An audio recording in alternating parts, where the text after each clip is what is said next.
Quisiera compartirles primeramente una reflexión acerca del estado de nuestras iglesias y de nuestra fe. Y es que en el mundo es cada vez más creciente el número de personas que se consideran a sí mismas como espirituales, pero no religiosas. ¿Lo ha visto? Hay personas que buscan conectarse con lo que ellos piensan, lo que es trascendente, lo santo, lo divino para ellos, pero no se sienten atraídos a una institución o a una estructura. Comúnmente, lo escucho mucho, personas que dicen que no creen en Dios, pero que no asistirían de ninguna manera a una iglesia, por múltiples razones, unas muy válidas, otras quizá dudosas. ¿Le ha pasado, ha escuchado a este tipo de personas hablar? Cada vez es más común escuchar: no necesito de una iglesia, ni de un lugar, ni de una comunidad de gente para estar bien con Dios, ¿verdad? Eso es algo que cada día aumenta más en el mundo. Y el asunto no solamente se queda ahí, es cada vez más creciente que la iglesia, es decir, el conjunto de personas que afirmamos creer en Jesús, que le adoramos y que queremos seguirle, somos más cuestionados, somos más insultados, menospreciados, encontramos más crítica en el mundo de afuera, más hostilidad, más animadversión o enemistad de parte de quienes no se consideran creyentes. Y uno lo puede evidenciar, yo lo he podido evidenciar últimamente tomando nota, gracias a algunas personas con las que he compartido diálogo, de qué piensa la gente de la iglesia o de los creyentes hoy en día. Miren algunas de sus respuestas. Algunos piensan que somos retrógrados, es decir, que nuestros valores, que lo que creemos es de otra época y ya no es de la época de hoy. Otros piensan que somos hipócritas, que predicamos mucho pero hacemos poco. Esos son los tales cristianos. Otros piensan que nosotros somos el grupo de personas defensoras de los partidos políticos más conservadores, de los de derecha, los que no votaríamos por tal y pascual. Otros piensan que somos intolerantes, que nos creemos la gente de bien, que tenemos la mente cerrada, que no estamos abiertos a dialogar absolutamente con nadie, que somos fanáticos, que somos sesgados y que no somos inclusivos. No obstante, cuando uno mira el cristianismo bíblico, en la propia escritura y en la propia historia de la iglesia que ha tratado de ser fiel a la Biblia, uno dice: pero ¿por qué tienen ese tipo de comentarios si eso no es lo que la Biblia dice acerca de un cristiano? Bueno, la verdad es que tienen ese tipo de comentarios no precisamente porque no conozcan la Biblia, sino porque eso es lo que están viendo. Eso es lo que ven. No importa si conocen algo de la escritura o no, eso es lo que ven. Así que parece ser que la iglesia del Señor se está ganando o tiene ya ganada una fama que no debería tener. Ahora bien, yo no estoy diciendo que el cristianismo no deba generar oposición. Claro, el cristianismo por sí mismo genera oposición. Pablo lo decía, el mensaje de la cruz es locura para los que no creen. Pero no es este tipo de oposición la que está levantando el cristianismo, sino una oposición muy diferente. O sea, va a haber gente que nos rechace. Claro, yo perdí mis mejores amigos por conocer al Señor Jesús. Hay un montón de gente que me ha cerrado las puertas en la vida simplemente porque soy creyente. Pero no es eso. Las opiniones que hoy en día son muy diferentes a esas. Entonces, sí tenemos que reflexionar y pensar acerca de aquello que no hemos estado haciendo bien o que sí hemos estado haciendo mal, para que las personas tengan las concepciones que tienen acerca de nosotros. Y si hacemos esa reflexión, nos sorprenderíamos gratamente.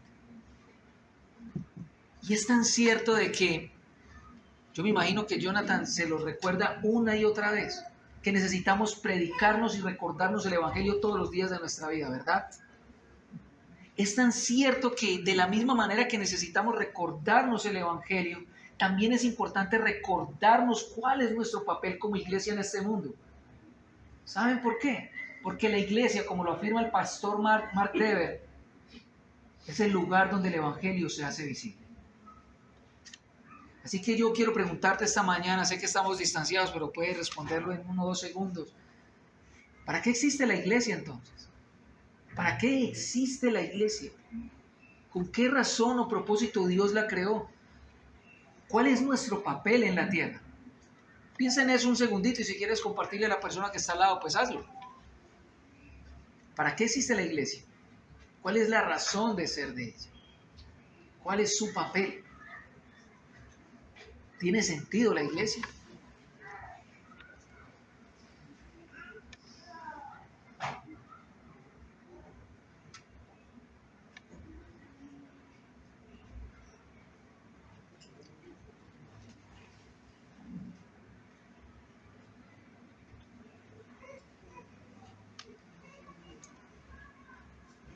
El apóstol Pedro en su primera carta, no es el texto que vamos a leer hoy, capítulo 2, versículo 9 y 10 dice: mas ustedes son linaje, nación santa, pueblo adquirido por Dios.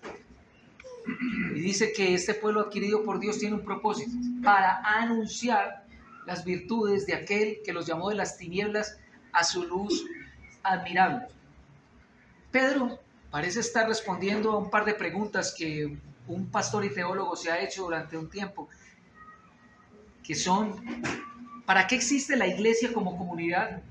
¿Y para qué existe la iglesia en el mundo? Pedro parece responderle a las dos aquí.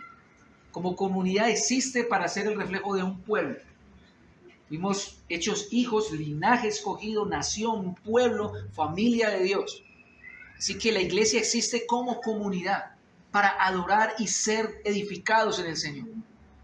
Cada día, cada vez que nos reunimos, cada vez que compartimos el unos a los otros, la iglesia está avanzando un paso más en su propósito como comunidad. ¿Cuál es? Que la imagen de Jesucristo sea formada en nosotros. Esa es la razón por la cual servimos, esa es la razón por la cual nosotros nos reunimos como comunidad. Pero hay un propósito detrás de esta comunidad y es anunciar las virtudes de Jesús. Anunciar sus cualidades, anunciar sus excelencias, anunciar todo lo maravilloso, todo lo bello que es Jesús a este mundo. Así que nuestro propósito como comunidad es adorar y ser edificados, y nuestro propósito como comunidad en la tierra es anunciar a Jesús. Y es aquí donde yo quiero invitarle a que leamos el Evangelio que ustedes comenzaron a estudiar la semana pasada, el Evangelio de Mateo. Pero esta vez vamos a leer el capítulo final de este Evangelio. Es como si esta serie de predicaciones fuera a ser un sándwich. Jonathan les predicó el primer pan del sándwich, la genealogía de Jesús, y ahora yo les voy a predicar el último pan de ese sándwich, y es el Señor glorioso y resucitado. ¿Y qué pasa con él? Y vamos a leer un pasaje que para muchos de ustedes es conocido. Quizá usted ha respondido: sí, el propósito de la iglesia es hacer discípulos. Bueno, vamos a mirar ese pasaje para recordar acerca de qué es lo que significa eso. Mateo 28, capítulo 16, Mateo capítulo 28, versos 16 al 20. Pasaje conocido como la Gran Comisión. Búsquelo allí, prenda su Biblia o ábrala. Y vamos a leer.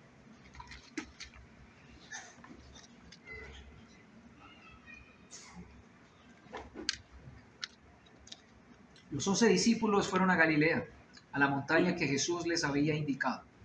Cuando lo vieron, lo adoraron, pero algunos dudaban. Jesús se acercó entonces a ellos y les dijo: se me ha dado toda autoridad en el cielo y en la tierra. Por tanto, vayan y hagan discípulos de todas las naciones, bautizándolos en el nombre del Padre y del Hijo y del Espíritu Santo, enseñándoles a obedecer todo lo que les he mandado a ustedes, y les aseguro que estaré con ustedes siempre hasta el fin del mundo. Oremos. Padre, gracias por tu palabra esta mañana. Gracias, tu palabra es el pan de vida, aquella por la cual solamente nosotros somos transformados y renovados en tu imagen. Permítenos ver la gracia del Evangelio aquí en este texto, para nosotros unirnos a tu voluntad como discípulos que hacen discípulos. Te oramos, Señor, que hoy sea un día en que la adoración a ti sea mayor y mejor, por solo lo que tú puedes hacer. En el nombre de Cristo Jesús. Amén. Así que como leímos, basado en su señorío sobre todas las cosas, Jesús está enviando a sus discípulos a hacer lo mismo que Él hizo con ellos. A toda nación, a toda tierra donde estos pongan sus pies, el llamado es a ser discípulos que le confiesan públicamente y que aprenden día a día a obedecerlo, garantizando su presencia con ellos de manera continua. Yo quiero que miremos 4 aspectos de esta comisión. 4 aspectos del propósito para nosotros como iglesia. El primer aspecto es los llamados. ¿Quiénes son llamados para esto? El segundo es el que llama. ¿Quién es el que nos llama? El tercero es el llamado. ¿Cuál es el llamado que tenemos y qué implica para nosotros? Y el cuarto es, desafortunadamente no empieza con doble L, es la garantía. ¿Cuál es la garantía que tenemos para este llamado? Así que podemos comenzar con los llamados. Este pasaje está bajo el contexto de la resurrección del Señor. Jesús acaba de resucitar. Hay un grupo de mujeres, discípulos de Jesús, que han ido a la tumba a visitarla, a echar sus ungüentos, a ungir a Jesús, pero se han encontrado con la sorpresa de que hay un ángel allí. Están temerosas y Él les dice: ustedes están buscando al que no está ya muerto, al que está vivo. Así que no teman y vayan a los discípulos y díganles que Él se va a encontrar con ustedes en Galilea. Acto seguido, ellas están allí con todo su temor y Jesús se les aparece. Y ellas lo ven y se abalanzan ante Él, se postran ante Él en suprema adoración. Y Él les dice: vayan y díganle a mis discípulos que nos vemos en Galilea. Así que es en este contexto donde se da todo. Ellos se encuentran por fin con el Jesús resucitado. Y dice el texto, versículo 16, los 11 discípulos fueron a Galilea, a la montaña que Jesús les había indicado. Verso 17, cuando lo vieron lo adoraron, pero algunos dudaban. Es interesante. Ellos se postran ante Él. Postrarse es una señal de que están reconociendo el señorío de Él sobre sus vidas. Están rindiendo completamente sus vidas a Él. Pero sin embargo, en este ambiente de adoración hay dudas. ¿No le parece muy extraño? Adoración y dudas, ¿sí hay espacio para tal cosa? Pues bien, los discípulos, los apóstoles no son supermanes. Son tan humanos como usted y como yo, que no nos basta tener ante nuestra vista el milagro más apoteósico que haya ocurrido para seguir dudando y seguir siendo incrédulos. Jesús los escogió así, no superhombres. Usted lo va a leer en el Evangelio de Mateo, que escogió recaudadores de impuestos, fariseos, pescadores, coléricos, dudosos, de todo lugar. Ustedes van a algún día a ver una radiografía de lo que eran estos discípulos y no había con qué hacer un caldo. Esos son los mismos. Allí están los mismos a los que Jesús regañaba todo el tiempo por su falta de fe. Usted lo ha leído también en los evangelios, Jesús llamando la atención: ¿dónde está su fe? ¿Dónde está su fe? ¿Hasta cuándo he de estar con ustedes, gente de poca fe? Allí están ante el Jesús resucitado y no han dejado el vicio de no creer. Y es que los discípulos, los apóstoles, representan lo que es la iglesia del Señor. Esos somos los llamados, humanos que no tenemos una fe perfecta. Que en un culto estamos cantando: somos iglesia, Él es el Rey de Gloria, oh cuán hermoso el nombre de Jesús, pero al mismo tiempo estamos preocupados por si esta semana sí vamos a pagar el arriendo, si sí vamos a pagar los colegios, si sí vamos a pagar el SOA, la técnico-mecánica, si sí vamos a poder con todos los gastos. Es más, si estamos dudosos, si vamos a poder hacer este ministerio que Jesús nos entregó, si vamos a poder solucionar nuestros problemas matrimoniales. Ahí estamos un domingo pintados, entre la adoración y la duda, entre la reverencia y la preocupación. entre la fe y la confusión. Tal como somos, el Señor nos ha llamado a servirle haciendo discípulos. Compartir el Evangelio, hacer discípulos es la tarea de una iglesia llena de gente imperfecta, pero perdonada, que ha decidido rendir su vida a Cristo a pesar de los mismos defectos y dudas que tengamos, porque en últimas a eso nos hemos lanzado. Señor, no sé qué vas a hacer con mi vida, pero ahí te voy, ahí te quedo.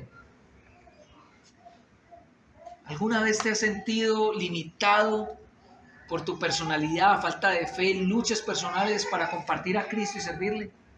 ¿Alguna vez te has sentido así? ¿Te estás sintiendo así? Pues el Señor te está diciendo que tú eres llamado a esto. Tú estás siendo llamado a esta misión. Y sabes una cosa, es justo y es precisamente en este instante donde el ambiente está más enrarecido, donde hay más confusión, esa confusión de la adoración y la duda, cuando Jesús hace lo que mejor sabe hacer: acercarse y hablar. Es que cuando Jesús habla, todas las dudas se comienzan a disipar y una bella sensación de seguridad comienza a rodear nuestro ser. Las palabras que Jesús habla serán lo que es nuestro segundo punto. Serán eso que va a ser el fundamento para nosotros poder hacer lo que Él nos ha llamado a hacer. En segundo lugar, vamos a hablar del que llama. Versículo 18, segunda parte. Jesús se acercó entonces a ellos y les dijo: se me ha dado toda autoridad en el cielo y en la tierra. Yo creo que este punto se puede resumir en 1, 2, 3, 4, 5, 6 palabras. Jesús tiene toda la autoridad. 5. Jesús tiene toda la autoridad. Y así lo podíamos resumir. Y ya. ¿Cómo así que Jesús se le ha dado toda la autoridad? No es que Jesús en ese momento de la resurrección esté recibiendo toda la autoridad del Padre. Él ya la tiene. Tú lo vas a leer en Mateo y lo vas a leer en todos los evangelios. Jesús tenía autoridad para enseñar y la gente se asombraba. ¿De dónde sacó Él esta autoridad? Jesús tiene poder sobre las enfermedades. Jesús tiene poder sobre el reino de las tinieblas. Jesús tiene autoridad sobre los discípulos y los delega a que hagan lo mismo que Él hace. Jesús tiene poder sobre el mundo natural, controla, reprende las tormentas. Jesús tiene toda la autoridad sobre todo. Entonces, ¿qué está pasando aquí? Lo que está pasando es que la resurrección autentifica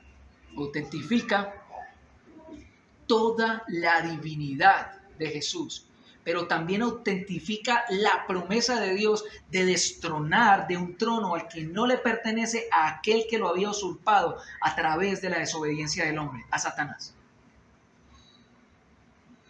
Aquel que intentó tentar a Jesús prometiéndole esto mismo: te daré toda la gloria de los reinos y de la tierra si postrado me adoras. Pero Jesús en su obediencia logra recuperar y restaurar todo aquello que en la caída se había perdido: el amor por Dios y por otros.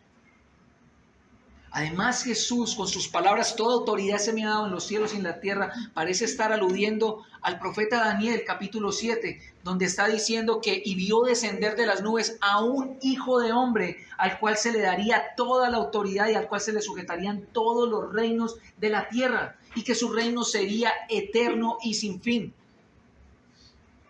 Jesús es el Señor. Eso es una aseveración muy importante para la Escritura. Nosotros estamos acostumbrados a decir Señor, Señor, Señor, pero eso es muy importante en la Escritura. ¿Sabes por qué? Porque esta palabra Señor es la misma que utilizaban los judíos en la traducción griega del Antiguo Testamento para llamar a Dios. El Nuevo Testamento llama a Jesús de la misma manera como el Antiguo Testamento llama a Dios, Señor. Y es muy importante para nuestra confesión de fe. Voy a leerle al menos 3 porciones del Nuevo Testamento que hablan de este señorío de Jesús. Romanos capítulo 14, verso 9. Porque para esto Cristo murió y resucitó, para ser el Señor tanto de los muertos como de los vivos. Filipenses capítulo 2, verso 9. Por lo cual también Dios lo exaltó hasta lo sumo y le confirió el nombre que es sobre todo nombre, para que al nombre de Jesús se doble toda rodilla de los que están en el cielo y en la tierra y debajo de la tierra. Pedro, capítulo 3, verso 22, quien está a la diestra de Dios, habiendo subido al cielo después de que le habían sido sometidos ángeles, autoridades y potestades. Y miren, podría pasar toda la tarde de hoy, el día de mañana, todo el mes, incluso me atrevo a decir que todo el año, trayéndoles a colación cada texto en lo cual afirman la importancia de que Jesús es el Señor sobre todo.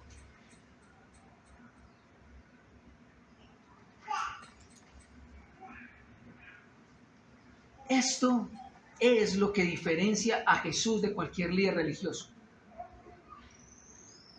Que Él no es simplemente un líder religioso, Él es Dios y Señor de todo. Esta aseveración está diciendo que Jesús es creador de todo, que todo le pertenece, que no hay nada, no hay ni polvo cósmico en todo el universo que no esté sujeto a su voluntad. Él no es alguien que nos está trayendo simplemente la revelación de Dios. Jesús es la revelación de Dios a todo hombre.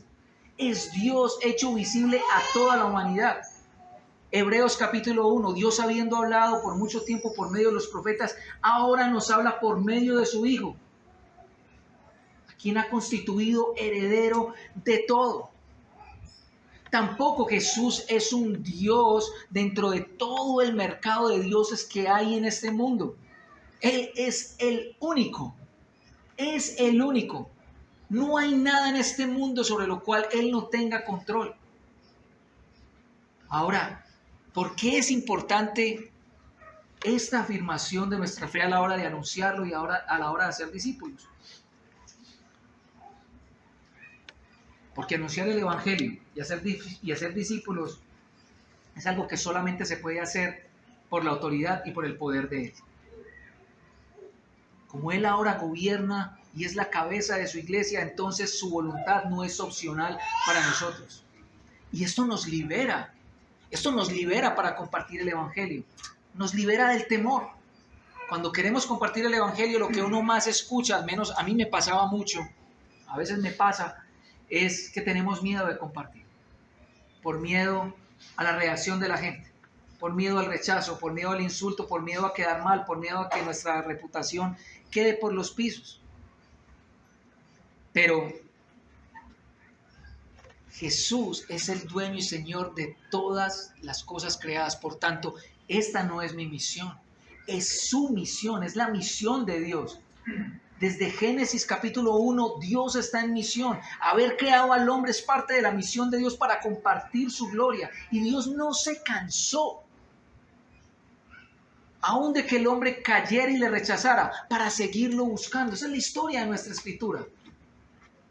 Dios desarrollando el plan para compartir su gloria plenamente con los hombres. Así que si te sientes rechazado por compartir el Evangelio, no te están rechazando a ti, están rechazando a Dios mismo.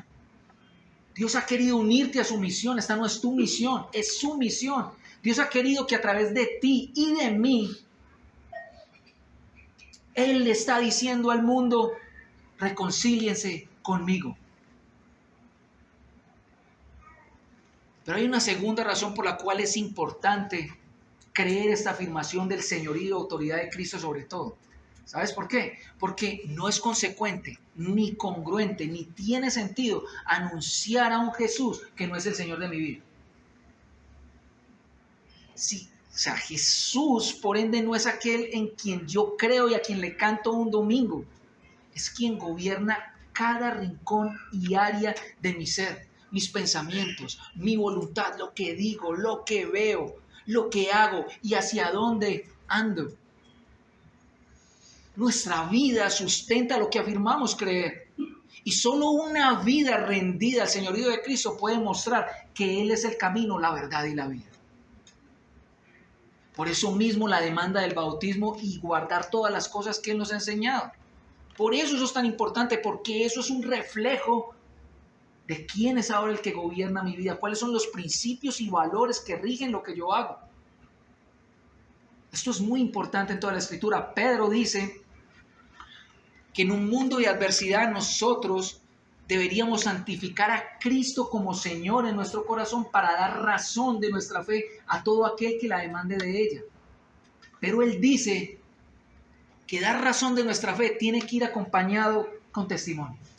Él lo dice con gentileza y respeto, manteniendo una conciencia limpia, porque esto sí provocará que quienes nos calumnian se callen la boca.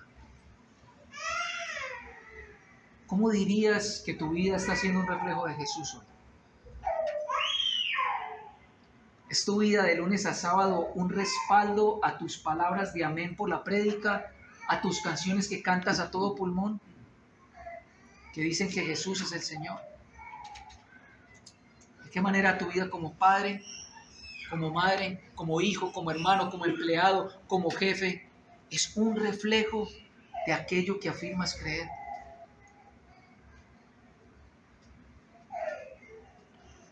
Si el señorío de Cristo no empodera nuestra predicación, no va a lograr mucho.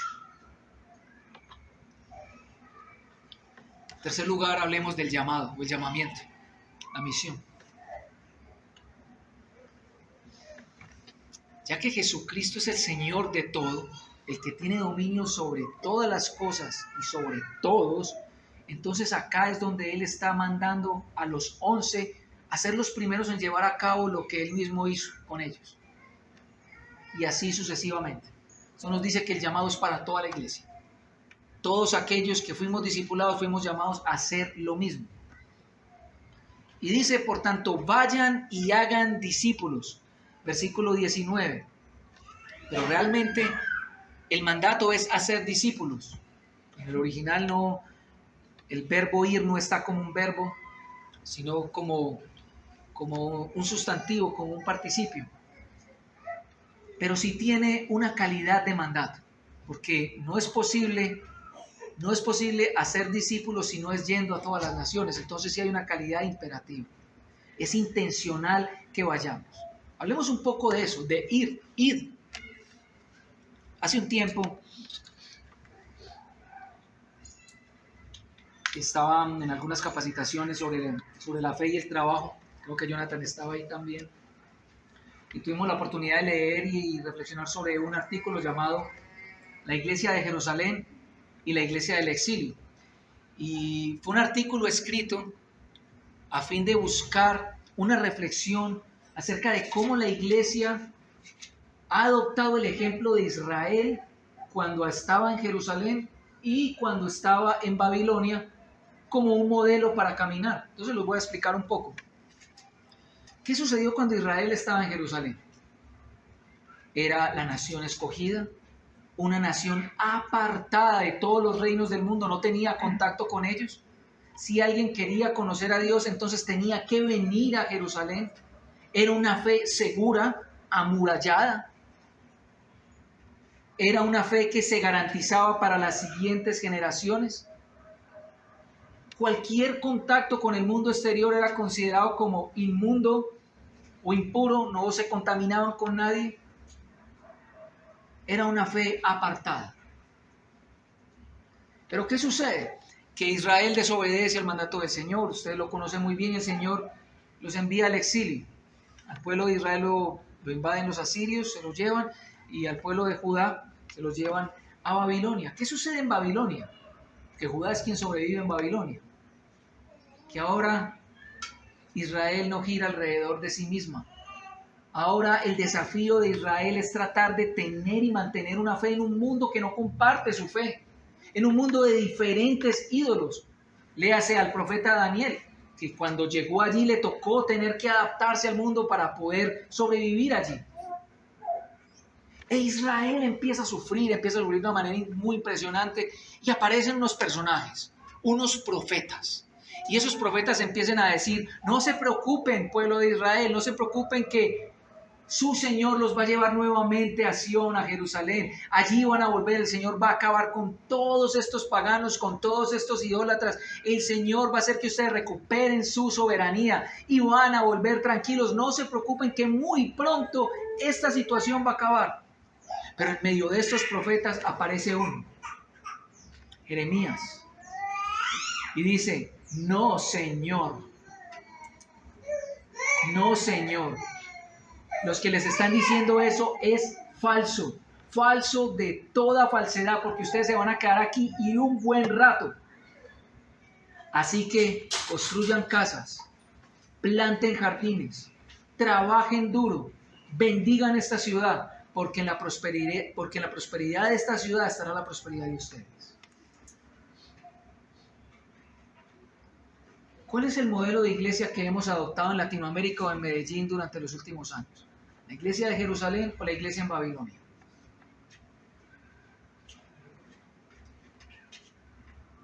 Somos la iglesia en Babilonia, pero no hemos adoptado ese estatus. Hemos sido la iglesia que construye eventos evangelísticos para que la gente venga, para que la gente venga, para que la gente venga. No somos una iglesia que ha ido. Hemos sido una iglesia que se ha separado de ellos porque son los mundanos, porque son los malos y nosotros los buenos. Hemos sido una iglesia con temor a involucrarse con todo lo que haya en el mundo porque ahí está Satanás. No hemos caído en cuenta de las palabras y la oración del Señor Jesús cuando decía, no te oro que los saques del mundo, sino que los protejas del maligno. Somos la iglesia en Babilonia, eso es lo que somos. No somos el país del Sagrado Corazón más. No lo somos, nunca lo hemos sido. Si bien este mundo es de Cristo y Él tiene toda la autoridad sobre él, sigue siendo un mundo ocupado en su mayoría por terreno enemigo. Somos una minoría en territorio enemigo, como lo dice C.S. Lewis.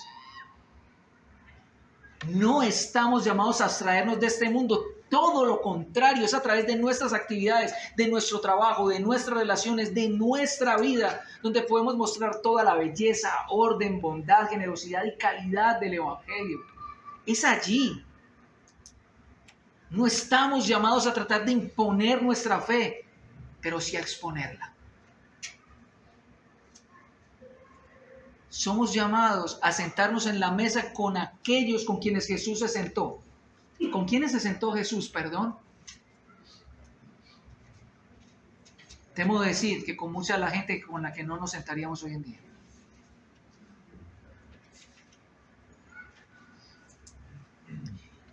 Vamos un paso más allá. El libro de los Hechos. Jamás vas a encontrar a la iglesia predicando el Evangelio o a Pablo llegando a una ciudad como Éfeso o como Atenas con un machete en la mano, descabezando todas las estatuas de los ídolos o diciéndole a las mujeres, no se ponga ese escote, no se haga ese tatuaje, pilas con esa falda, ojo, no escuche esa música, ojo que eso es malo, ojo que eso es aquí. Jamás, jamás. Vas a encontrar a Pablo entablando relaciones significativas, predicando el Evangelio sin ningún tipo de temor y dejando que Dios haga lo suyo. A Pablo sí le dolían las cosas que hacían los inconversos, claro que le dolían, pero su intención era ir a ellos, ganarlos. Y Dios daría el fruto. Y temo que muchas de las reacciones de la gente afuera, empezando por nuestras familias y a nosotros, tienen que ver con todo lo contrario. ¿Qué vamos a invitar a ese evangélico aquí a que venga, que nos dé Biblia todo el tiempo, a que nos tire cantaleta porque no estamos haciendo las cosas o porque todo es pecado? Estamos más preocupados por si celebrar el día de las velitas o no.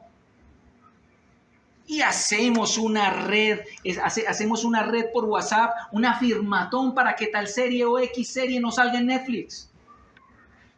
O que prohíban esa película en Cine Colombia. No estamos en Jerusalén.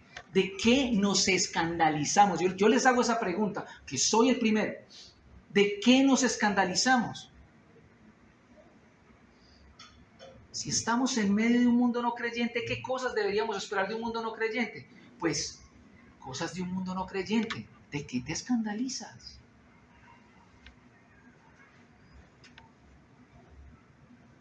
Hacer discípulos es convertirse en el tutor de alguien que estará interesado en seguir tu ejemplo. En ese sentido, todo lugar donde tú estés es una comunidad.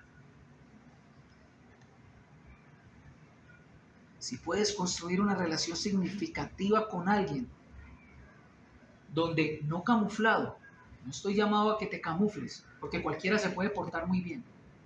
Yo tengo vecinos que son mejores papás que yo. No se trata simplemente de mostrar con un buen ejemplo. Se trata de que sepan que lo eres, no camuflarte.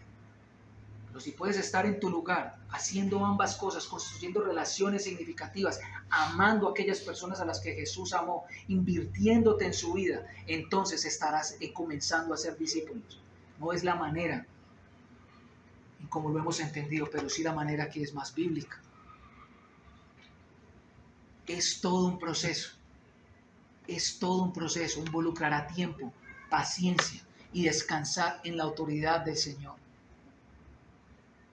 ¿Quién dijo que los discípulos eran cristianos cuando Jesús los llamó?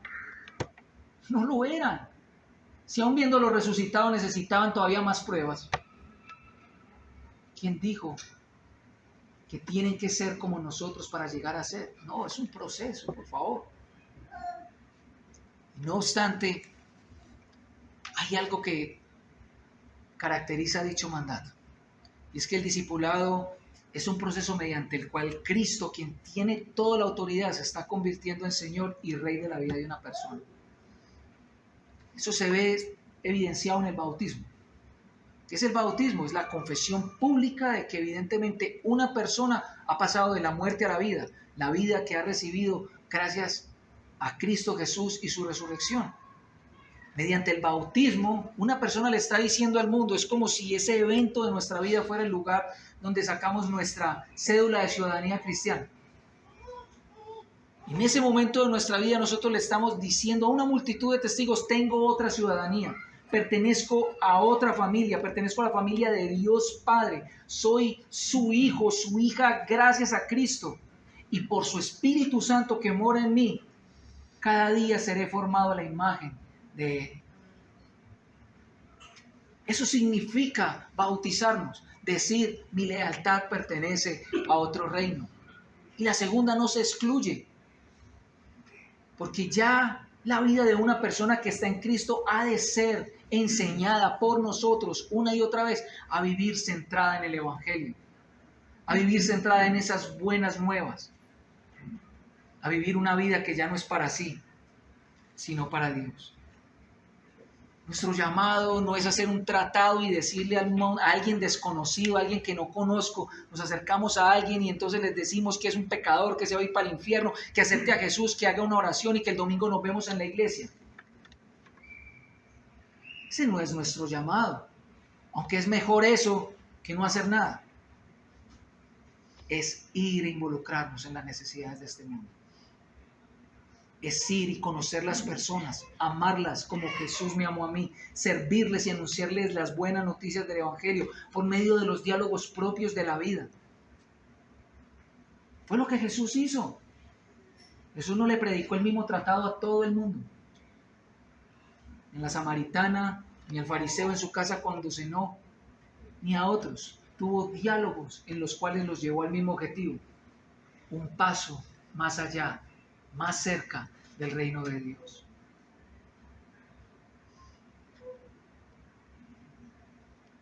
Hay una garantía para eso.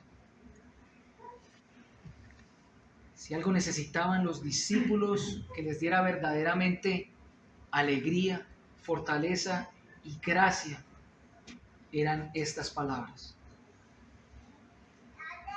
Y voy a leerlas. Les aseguro que estaré con ustedes siempre hasta el fin del mundo. No hay algo que realmente nos empodere más para anunciar al mundo y hacer discípulos que es la presencia propia de Jesús entre nosotros. Jesús es Emmanuel, Dios con nosotros. Y aunque quisiéramos verle cara a cara, que lo veremos, Él ya ha garantizado su presencia. Muchos ven, por la traducción que hace la NBI, esto como una promesa. Él estará conmigo.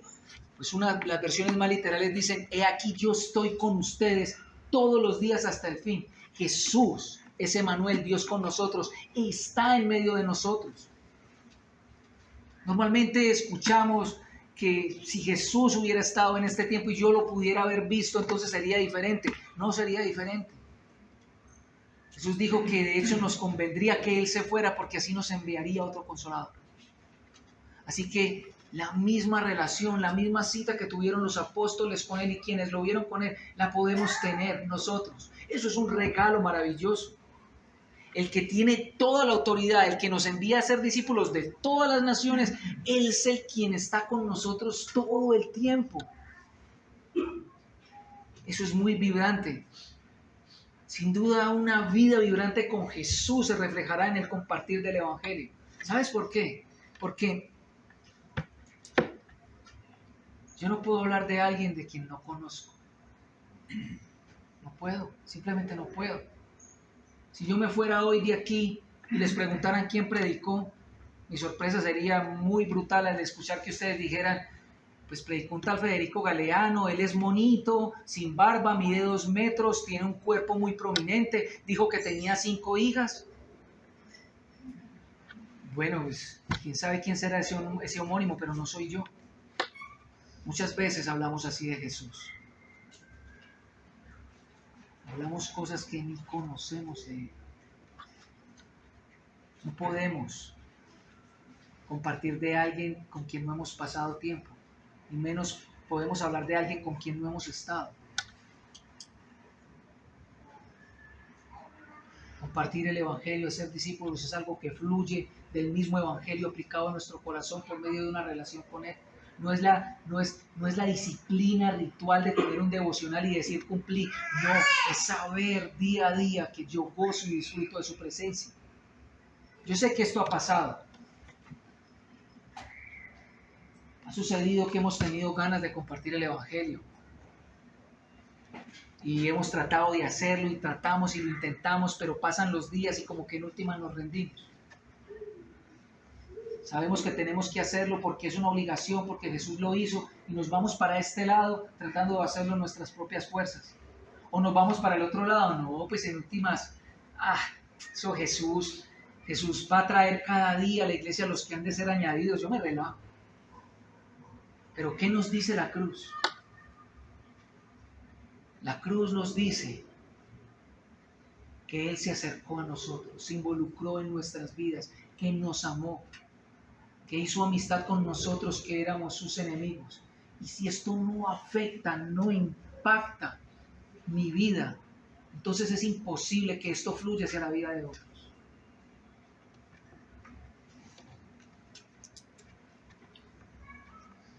Y hay 2 aplicaciones para nosotros hoy, o 3. La primera, los prejuicios. Quitémonos los prejuicios, quíteselos. Quíteselos porque nada nos diferencia del mundo que no cree, excepto que somos perdonados. Quítese los prejuicios y pídale a Jesús que por medio de su Espíritu Santo nos dé su amor compasivo por aquellos por quienes nosotros no lo tenemos, que nos parecen diferentes, que escucha tal música, que es tan diferente, que reacciona tan diferente, que tiene un genio. El Señor nos dé su mismo corazón compasivo. Segundo, el individualismo. El estilo de vida de estas unidades cerradas se ha apoderado de la iglesia. ¿Por qué se ha apoderado de la iglesia? Porque en estas comunidades de unidad cerrada estamos tan cerca los unos de los otros y tan distantes después de cerrar la puerta.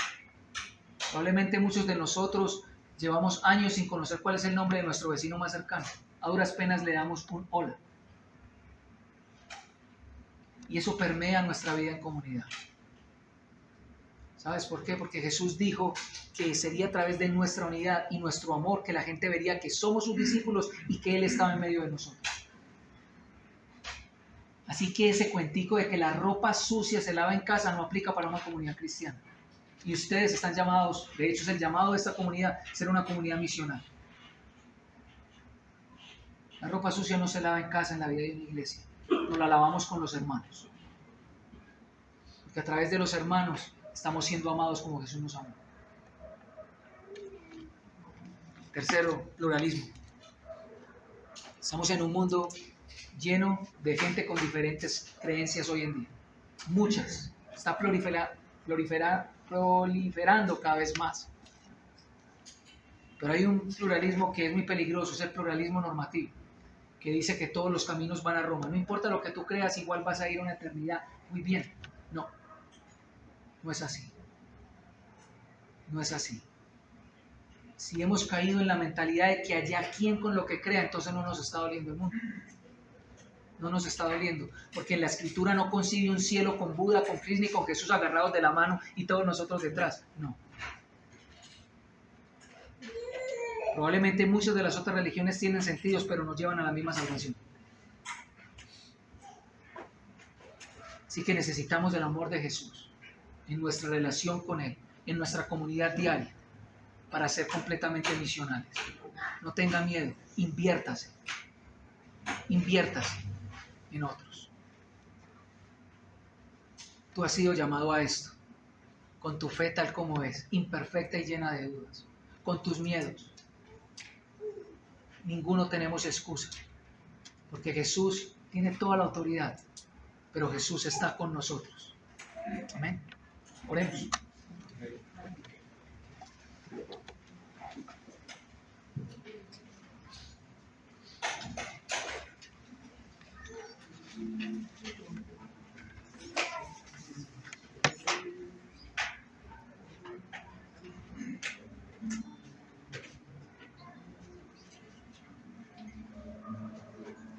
Padre, tú eres maravilloso.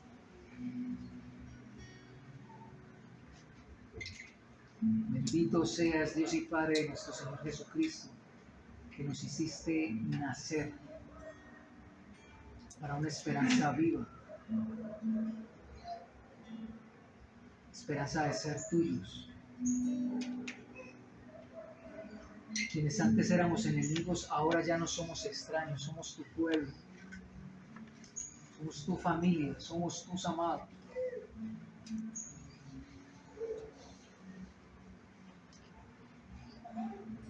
Y así nos has invitado a esparcir esta luz y ser esta sal que sazona este mundo, que detiene su corrupción, que le dice al mundo: reconcíliate con Dios. Gracias por tu evangelio que nos trajo a ti, que es el mismo que puede traer a cualquiera y darle esperanza a cualquiera. Gracias por esa cruz gloriosa, pero por esa resurrección que nos dice que tú eres el dueño de todo y no hay razón para temer. No permitas que el mundo nos siga discipulando con eso de haya quien lo que crea. No nos permitas pasar de largo frente a las necesidades de otros. Haznos amigos de pecadores, porque si no es por tu gracia seríamos lo mismo. Tú fuiste amigo nuestro, estando nosotros muertos en nuestros delitos. Empodera a esta iglesia de Belén para ser realmente misional, no como un ejercicio de la semana, Señor, sino como un ejercicio de toda la vida. Y que cada hermano, hermana, niño y joven, adulto, anciano, vean a Cristo y no menos que eso. Abre nuestra boca. Abre nuestra boca para proclamar tus maravillas, Señor. Porque tú eres el Señor de todo, el que lo llena todo en todo. Empodéranos, Señor, con esta verdad. Que mañana en el día de trabajo, aún con nuestros hijos, haya esta mentalidad de estoy yendo y haciendo los discípulos tuyos. Y danos toda la perseverancia, toda la paciencia que necesitamos. Para que el mundo no siga teniendo más esas concepciones que tienen de nosotros tan erróneas porque nos las ganamos erróneamente, sino que vean que aunque no creen, nuestra vida es luz y distinta. Así te lo rogamos, en el nombre de Jesús, el nombre que está sobre todo nombre. Amén. Gracias por acompañarnos. Si quieres conectarte con nosotros, síguenos en nuestras redes sociales, en Facebook, en Instagram y en YouTube. Estamos como Redil Belén. Te esperamos para estar conectados.